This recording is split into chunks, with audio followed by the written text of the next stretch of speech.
summer, so that's a pretty big deal.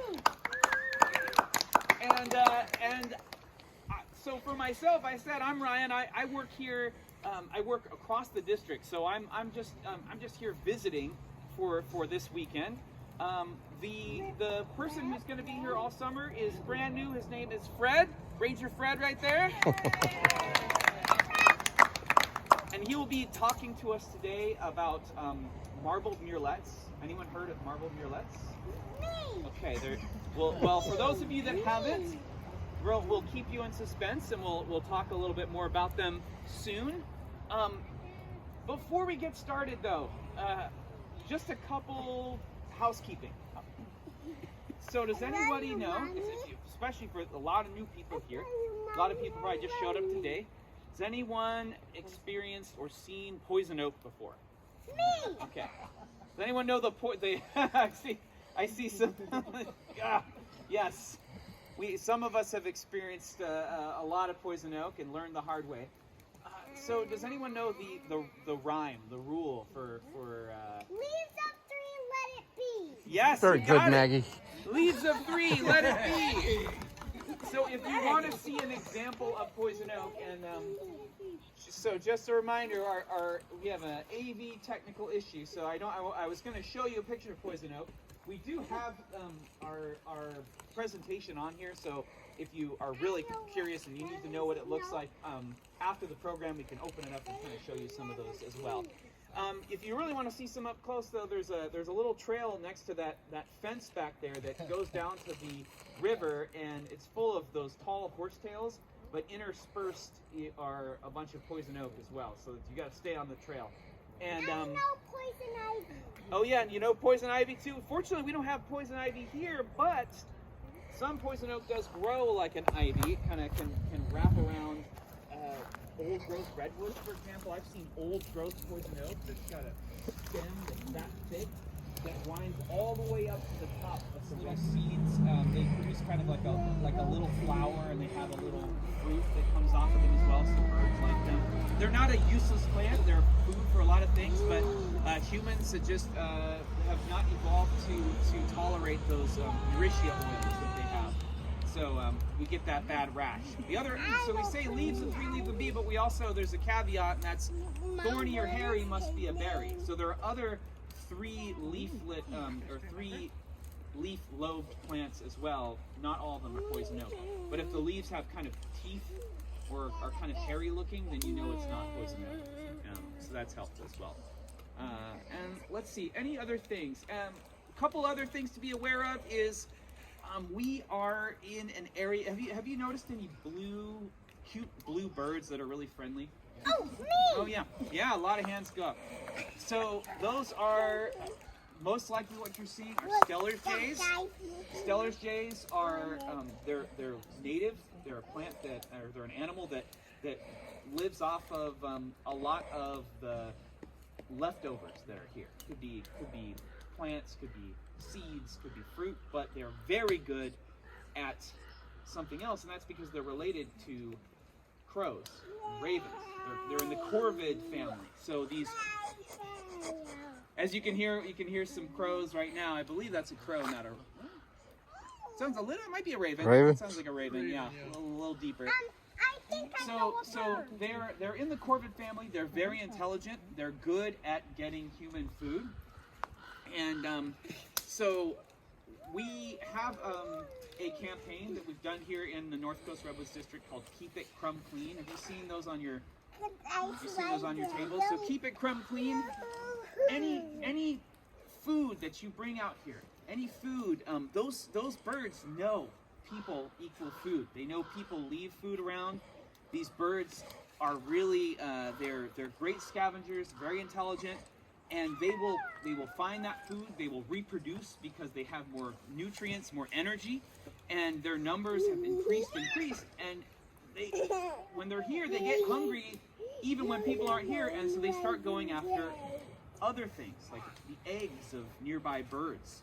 So we've got some endangered birds as well here that end up becoming the prey to these, their prey to the murrelets, or sorry, to the crows and the ravens and the jays, those other corvids. So I've got I wonder if I can bring on the music here. I've got a song that we can all Murrelets. So what I'll do is I need just a simple beat. But you can stomp your foot, but you can go. Think about We Will Rock You or something like that. And so you got that, so that's good. Now there's a chorus to this where I go, marble murrelet, lest you forget. And what you do when I do that is you go, ooh, marble murrelet, lest you forget. Ooh, marble murrelet, lest you forget. Ooh. Okay, so you got that.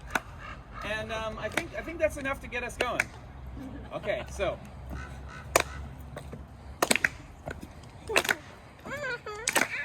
I am a seabird, I am a tree bird, but lately I ain't felt like a free bird. You think you got problems, you think you got it rough?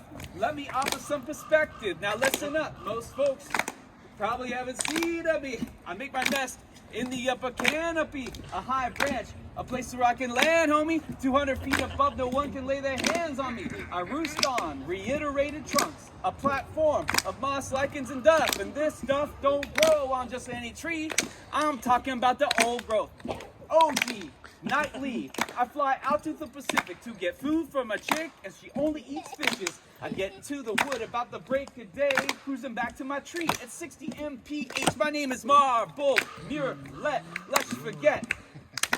Ooh, marble murrelet, lest you forget. Ooh, marble murrelet, lest you forget. Still roll with my crew on the west coast. Marble murrelet, lest you forget. Kicking it in the crib of the old growth. Next verse. That's awesome. Okay, there's another verse. So far, I made this all seem gravy. Things aren't always what they seem. Lately, things are changing. In the forest where I set a nest, old growth, redwoods, there's only 4%, but don't stress. Most of that is protected, but I'm left in a home that's impacted. We've murrelets, once 60,000 birds strong. Now our habitat is scattered, 4,000 hanging on. Humans have tried to correct past wrongs, but when they leave trash along, I sing a sad song. You may not pay much mind about food you leave behind, but it's a threat to my life. You can seal my fate if you ignore this. Every crumb you leave attracts my enemy, the corvids. More and more show up, following food. The ravens, the crows, and the birds in blue. That's true. I'm talking about the Stellar's jays circling around the tree, trying to eat my eggs. Where's my line? Pick it up. Here we go. Marble Bad news, I made they just won a year. How much more of this until I start to disappear? But you can seal my fate. But there is still a chance. This is in your hands. Is this the end? It doesn't have to be. Whenever you camp, clean up your food scraps. To help a bird like me, you keep it crumb clean. You keep it crumb clean. You keep it crumb clean. You keep it crumb clean. You keep it crumb clean. Marble murrelet, lest you forget. Ooh, marble murrelet, lest you forget. Ooh, Most folks don't know that I exist, and that's all good so long as you remember this. Respect the redwood. All right, let's get it.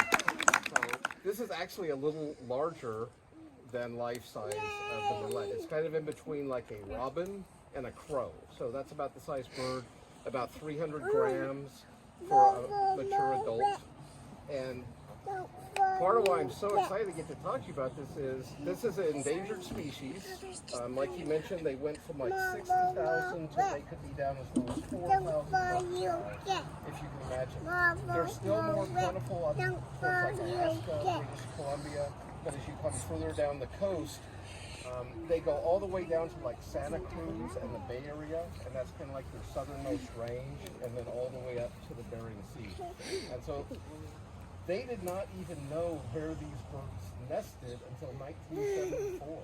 Can you believe that? With all our science and studying the world, but a logger was climbing up one of these old growth trees, and he peered over a branch, and if you look at this tree behind us, it's just such a great example. That's the kind of tree these birds are looking for. They want at least a 4-inch thick horizontal branch coming out from the trunk, and they don't make nests. They literally lay their egg right onto the branch. And especially in like Douglas fir trees, they collect moss and lichen, and that's what they like to put their eggs in. They have these kind of nice cushion onto that branch. But they also, because of the corvids, like the jays, the ravens, they want a canopy over them. So when those birds are flying through, they'll just see branches. They won't see there's an egg down below it. And it was funny, the research said they're more or less monogamous. So, whatever that means. But I'm tripping out on this. And so, more or less monogamous birds. So in 1974, they find out they're nesting in mostly old growth because it has to be a big enough tree to be producing those horizontal branches. But I was just doing a survey this week on Monday and Tuesday down at Jackson Demonstration State Forest, which is in Mendocino County. And that was cut, logged probably 100, 150 years ago. But the redwood trees growing there now, a lot of them are at least this size or bigger. And there's also big Douglas firs. And so they're hoping that as these trees mature, murrelets will come in and use that. Now, most seabirds either put their eggs on little islands or outcroppings, right, or on talus slopes and crags.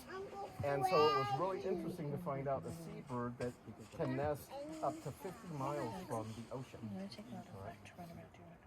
So this coloration here, this is its breeding colors. And I'm kind of new to this whole bird ornithology thing. And apparently there's several species of birds that have mating colors, and then the rest of the year they have their normal camouflage colors. And it's brilliant because when you see these adults, most of the year, except for the like 3 or 4 months from like April to July that they're here in their nest, they're black on top and white underneath, just like a penguin or a puffin or other seabirds, which is such great camouflage. Why do you think that's good camouflage for a seabird?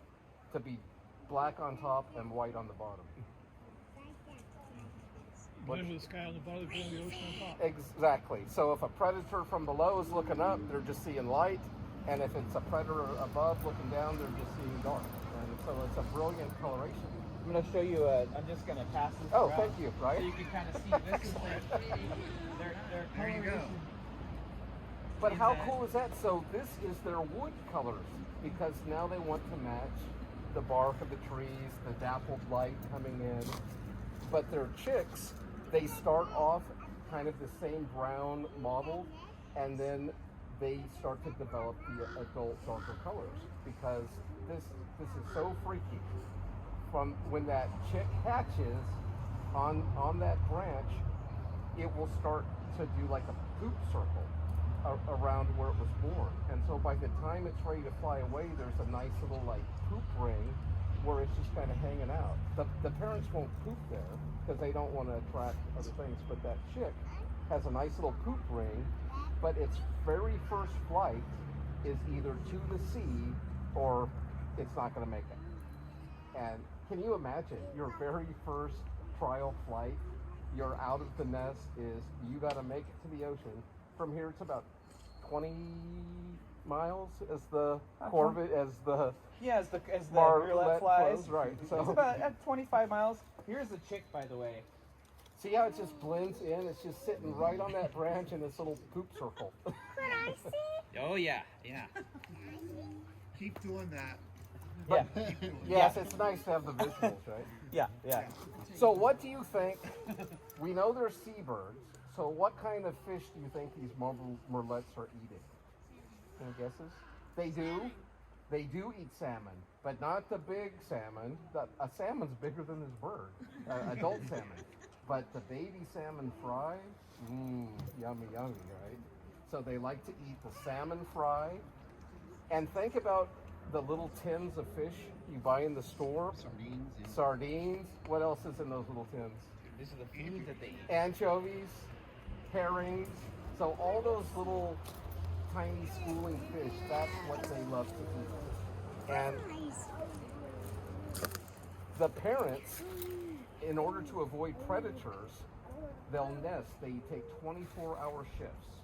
So the mama will sit on the egg for 24 hours while her beau's out at sea, and then he'll come back and he'll bring a fish for the baby. And I was learning this last night. They generally like the smaller fish, probably easier to eat, but they'll bring back like 4 to 4.5 inch fish for the chicks, because they're only going to get 1 or 2 fish a day most likely. I did read sometimes they get fed up to 8 times a day, but it probably depends how far they are from the coast and the danger along the way.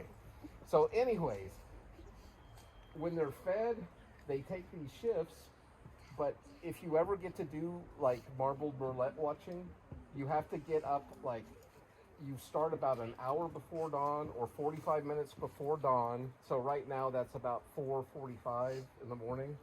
Is dawn's coming in about, well, it's about 5 o'clock because dawn's about 5:45.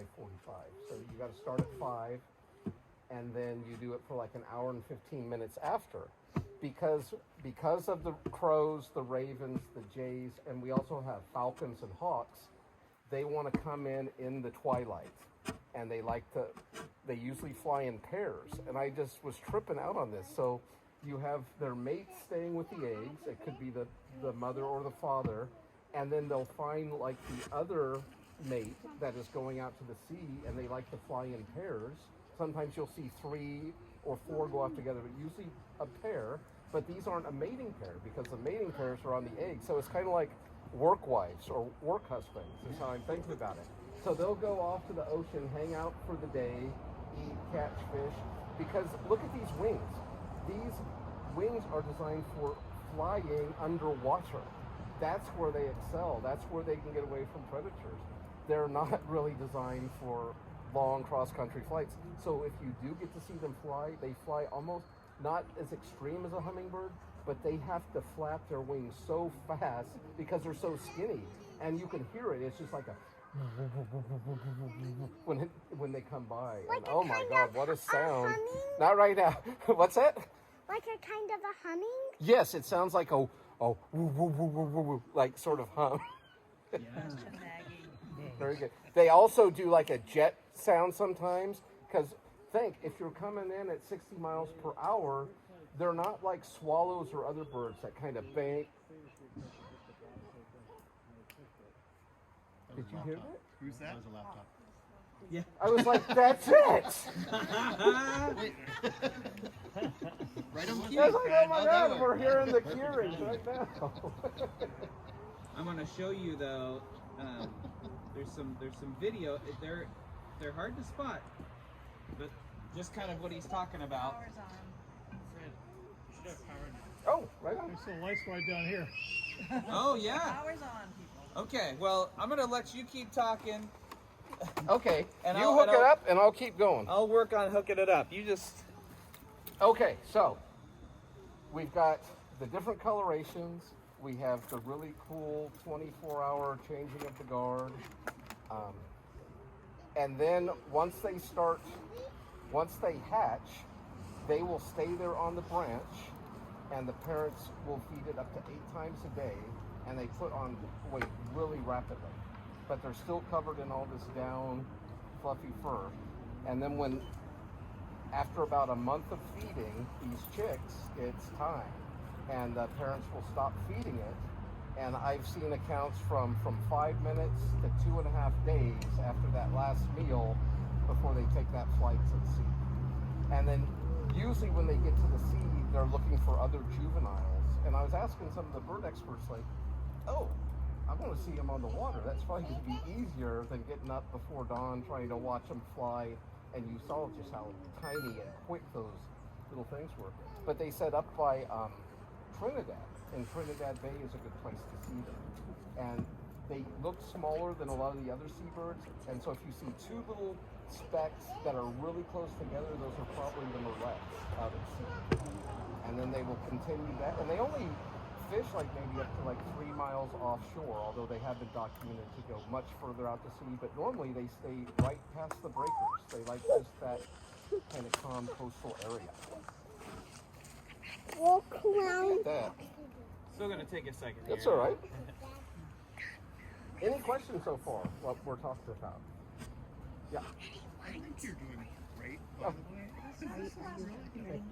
Sorry, that's not a question. That's okay. Do you think you're doing great? That's a really good question. I may not do pretty good for not having those lights. When they can swim better than they can fly. How far can they fly? We do have Murrelets My nesting out in mommy these had groves, one day. right? How Mommy tried and one bald day. eagles. So keep your eyes out up on these groves across the river. And I was reading also they often like to Seen them over the Murrelets. key is that a horizontal branch, Mama, some sort don't of moss or something you where the egg get. doesn't roll off, although I've seen pictures Mama, of them on bare wood. There's not even moss. And you're just going, ow. Mama, for that Yeah, they incubate them. for you. What is their incubation period? I believe it's like 30 days, about a month. And they live to about, they can live to about 10 years old. They become sexually mature We around don't dare. 3 to make their own babies.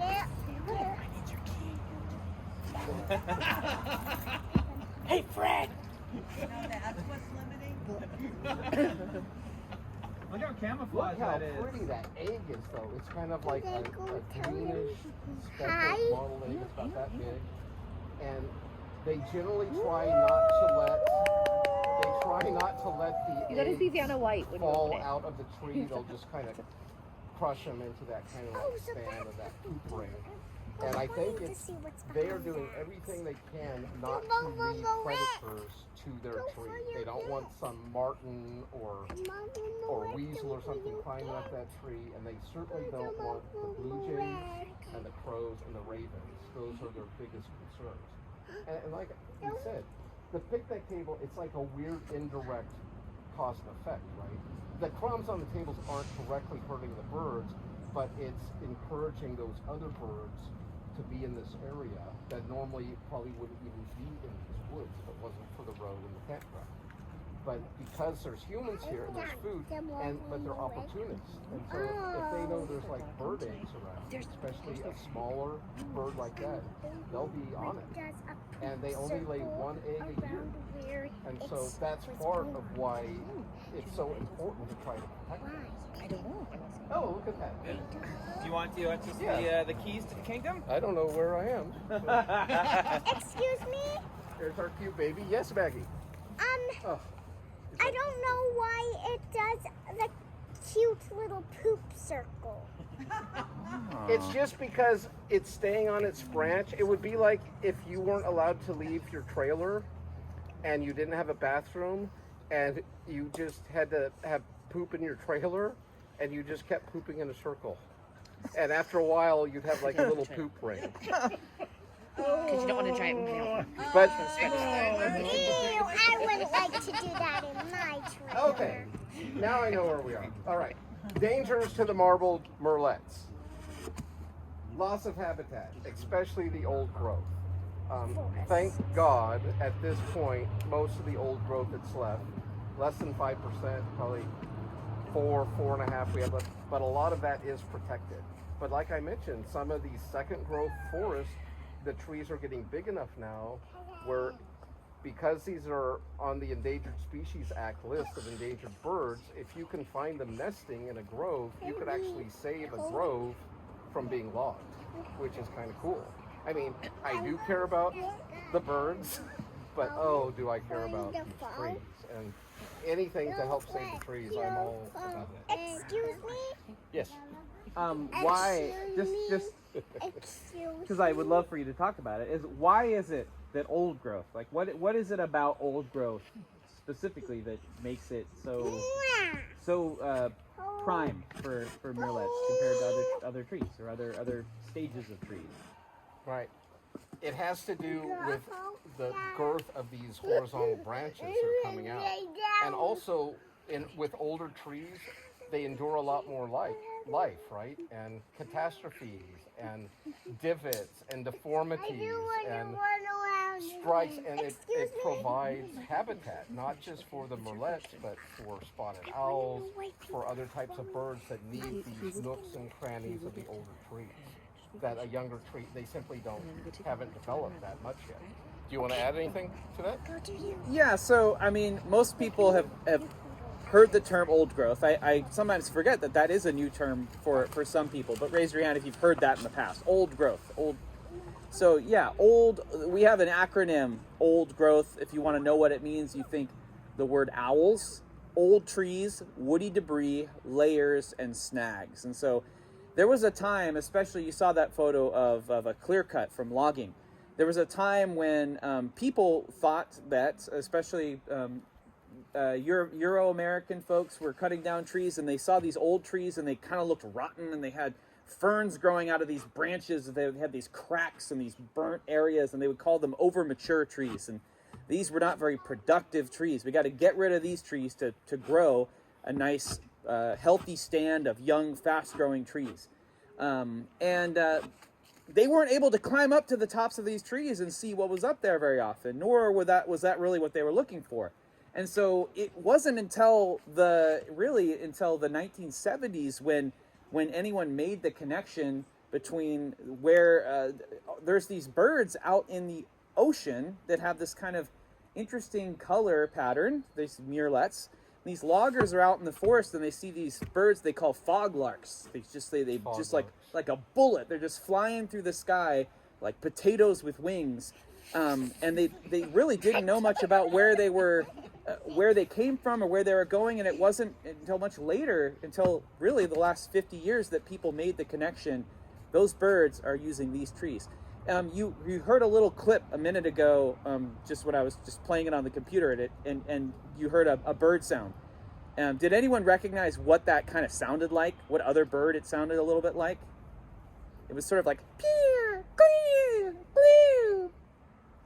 If you're out at the ocean and you hear like that, yeah, they are very similar to those kinds of sounds, and that's just not something you would associate with being inland. And so it's these branches of these trees, the old growth that's gone through so much impact over time and experienced wind and rain and storms, and the tops have broken off, and the trees, redwoods especially, have this unique ability to shoot new branches from the tops of them, like these new trunks basically. It's the same way that they're able to clone themselves at the base of their stump when they're cut. They can regenerate at all levels of the tree, and then those branches like this, they collect dirt, or they collect leaves, which become dirt, and they become soil for mosses and ferns to grow. So you get these beautiful soil mats and fern mats in places where it's going to be a nice cushion for a bird to hang out. And then you've got another branch above it. And if you get a chance to hike around just this trail over here, or even if you cross the river and hike up there, you'll see these kinds of branches. Look for those large sort of horizontal branches. We call them reiterated trunks, and those are perfect areas for these murrelets. And like we just mentioned, there's only about 4.5% of the original redwood forest left. So that means if there was 100 people in this Campfire Center, and that represented all the original old growth redwood forest, basically, and that only 4 people would be able to remain. That would be what we would have left. Almost all of that is protected, thankfully, and the stuff that has been cut down, a lot of it is growing back, but it's going to take a long time for them to have more than just these skinny little branches growing along the sides. So, All right. thanks for giving me that chance to share Are they that. actively incubating now? Yes. Now is the time. And after the end of July, you probably won't see any more in the woods until next April. So April to July, and if you come here and visit us in July, you can help us, because sometimes the chicks do fall from the trees. They don't make the flight to the sea, and we'll talk about that towards the end, but there's really good success rate if you're able to get them to animal shelter, but we'll talk about that in a little bit. The other way you can help is we got to do better with our oceans, because it's the trickle down, right? With they're eating fish, and when the fish are ingesting toxins and these poisons and they're dealing with the pollutions, big problem. And then Ryan already talked about this, but here's some good pictures. So we got the ravens, who we visited earlier. We have the Stellar's Day, and then the crows. Which are annoying. The Stellar's Days are annoying. One day when we went to the picnic spot back there, we heard them, and I call them punk rock birds. They got that little mohawk on top, and they're really aggressive. Hated their sound. I hate their sound. All right, well, they're a pretty bird, but they're not pretty to murrelets. And then this is where real direct, like even while you're out here this weekend, this is the way you can help the murrelets, is simply keep an eye on your stuff. And I know it seems like, oh, I'm just running to the bathroom, or I'm just going to pop down to the river. I mean, it doesn't take long, and they will just swarm your table. They'll drag off your chips and your bread and whatever. And look at this bear. How great is that picture on the picnic table? And we do have bears here. In fact, if you get a chance, go in that visitor center. All those animals were animals that were found dead along Highway 36. So those are all things that live here. I heard. People brought them in. I heard. And I know ringtails live around here too. Yes. They come out at night because they are nocturnal. Oh, that's good. I know what nocturnal means. What? They sleep during the day and they wake up at night and go hunt at night. Fantastic. A++.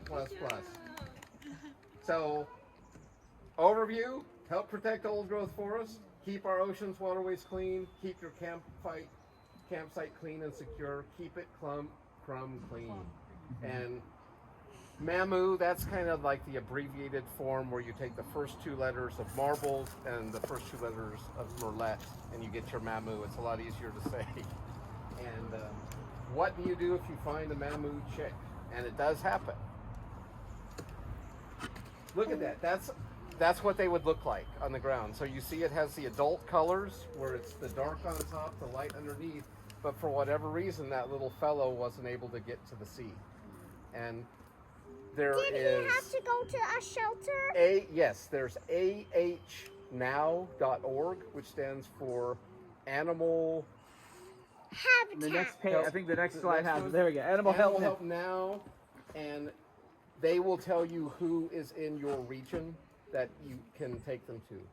This park's pretty small, so what I would recommend if you're here in July and you come across one of these, we're really close, so just come to the kiosk and say, hey, I found this bird on the trail. I think it's a marbled murrelet. Could someone come out? Because we could bring a box and we could take it down to this place. And you want to tell them the story you just read about last year, Prairie Creek? So great. Yeah, well, this picture and the one before were also taken at Prairie Creek Redwood State Park up in Redwood National and Like State Park. 2 hours north of us. Yeah, very close.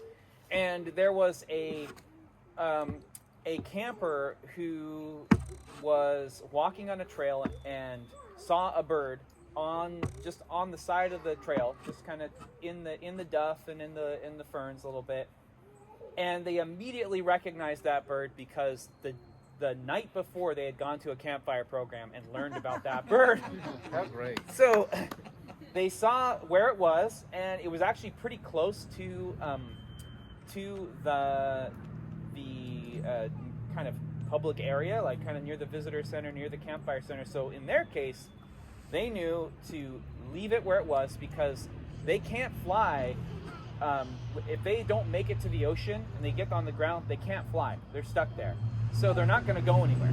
So this person knew to go to a parkade, just someone working at the park, and said, hey, I saw a bird. Pretty sure it's a murrelet.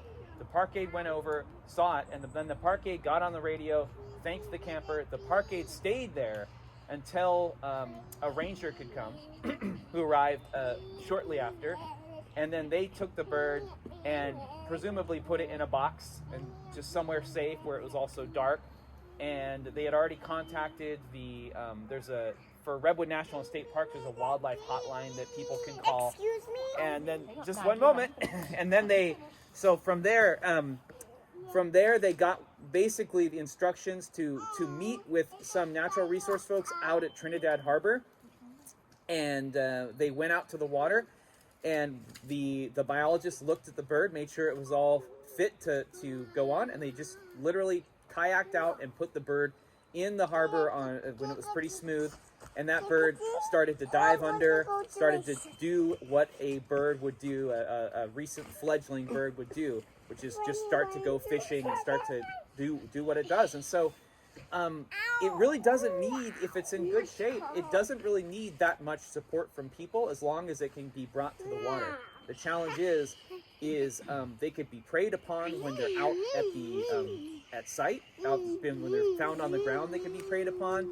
The other thing is if people want to take it and take it to help, if they're not handling it properly, then they've just perhaps harmed or killed an endangered species, which is That would be bad. that's all kind of federal guidelines about that. So it's one, if you do see one on the trail and you're like, you know what, it's pretty safe, it's pretty sheltered, I don't want to be touching it, I don't have something to carry it in or to protect it, make sure you take a photo of that bird from a distance where you can get the space that it's the kind of the setting that it's in, so that there's landmarks. And a lot of times Google Maps and things like that will even when there's no service, you're able to usually get some sort of GPS coordinates. That's super helpful as well. So Or mile markers? or a mile marker if you got that. Unfortunately, a lot of our trails don't really have that, but you might be able to. I always go with pictures. You know, most of us have our great phones in our pockets with us where we're able to get a good quality picture, and if you are able to get enough of a picture where you get the entire space, then that's something that you can work with too. So that's just that happened in July of last year. That's when they're leaving the branches. And another one happened, I believe, in 2016 or 2017. A very similar, and this was a natural resource employee that happened to be hiking and saw one, and so they were the ones that studied murrelets, and so they're wow, all right, And it's happened here. I know what to do. I talked to Dana, he's volunteered here for 26 years, if you can imagine. He lives like in a couple towns over, and he says over his time here, a couple times people have brought them in and said, look what we found in the woods. And he's like, oh no. But that is what you need to do, is to get it to one of these shelters as quick as you can, and there's a really good success rate if they can get them to the feet. Do they tag them? That was that picture. So there's one with, I love this one because it shows you the actual how big they are in a person's hands, and it's like a radio tag. So, and I did see a couple pictures where they had live cams up on branches, but I couldn't find any of those. That would be really cool to be able to watch an actual egg on a branch and go through the process. So, but the ones that you rescued, are they tagged? No, No. I don't But believe that they was- were. Curious what the success rate is. I have a The- question. Yes, Maggie. Me and Maggie. Why are marbled murrelets endangered? Oh, it's because we've cut down too many trees. We've Cutting down too many trees is bad. Yes. And throwing just plastic into yes. the ocean and rivers is bad And too. can you remember the third reason they're having a hard time? It had to do with other birds. Because it's encouraging them to stay there. Oh, Maggie, you were just on fire. you got it. Yeah. On fire. Good job. That's right. So those are those are the causes why their numbers have gone down. And so if we can reverse some of those, we're hoping to get them back up. And this slide is showing kind of the range here in the contiguous United States and the different zones. And so we're right up in this area. And you can see they go all the way down to south of the Bay Area. And, And in But just the one. only California, there are 0 trees. No, we're in California. Yeah, we got trees. We have the biggest trees in the world, Yeah. the tallest and the oldest. But the green is the tree's leaves. Well, they got more trees. They got more trees up in Washington. Well, thank you all for coming out, and what a fun first campfire program. Thank you, Ryan, for being here. And that rap really made it, because, like I said, that ain't my speed, but...